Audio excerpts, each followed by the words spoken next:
Utiliser les fonctions si-erreur, nbval et aléa.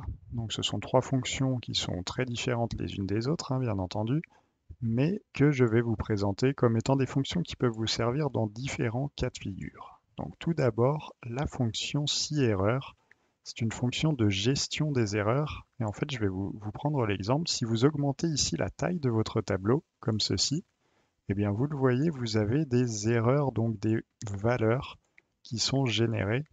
Et en fait, c'est tout simplement dû au fait que sur certaines de vos fonctions, quand vous avez des données, eh bien, il n'y a pas de souci, le calcul s'effectue.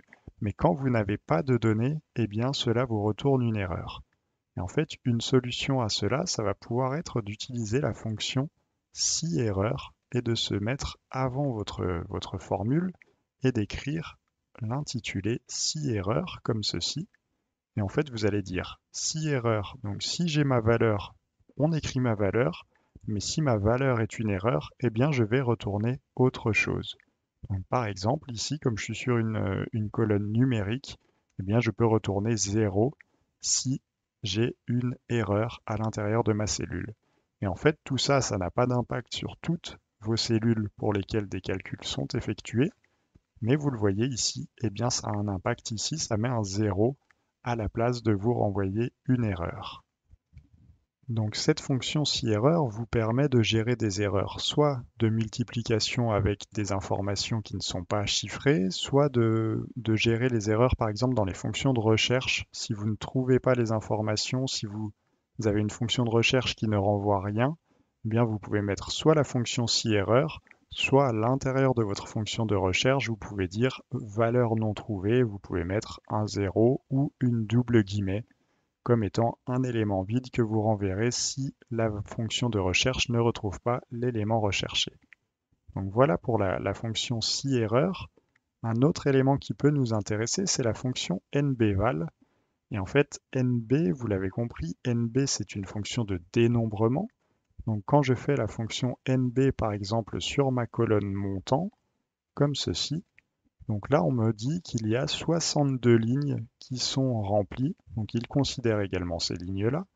Mais si je fais la même chose sur ma colonne ici, ma colonne ci, ma colonne G, eh bien il me retourne 0, il ne me retourne rien.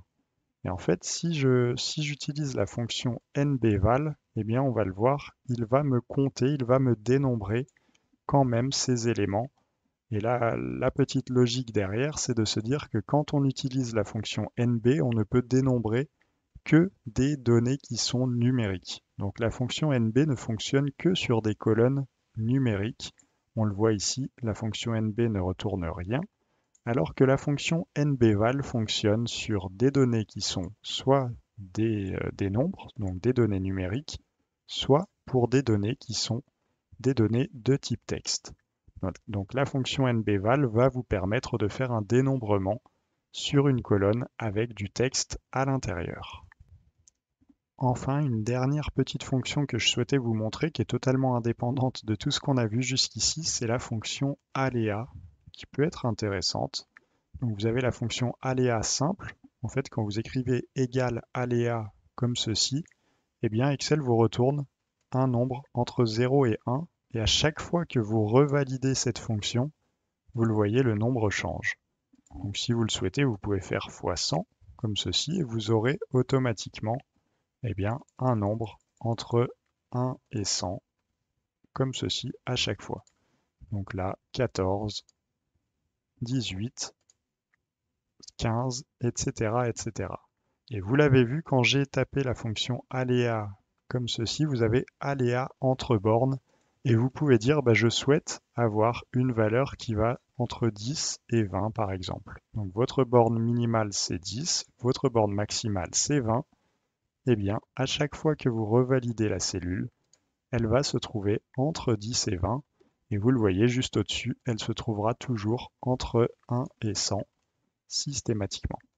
Donc c'est des petites fonctions qui sont présentes sur Excel, ça peut vous permettre par exemple pour faire des tirages au sort ou pour faire des choses sur une base d'aléas, donc des choses aléatoires, des calculs qui seraient aléatoires, eh bien ça peut vous permettre de générer systématiquement des valeurs aléatoires, soit entre 1 entre 0 et 1 et vous pouvez le multiplier par 100 le cas échéant, soit entre deux bornes que vous définissez vous-même.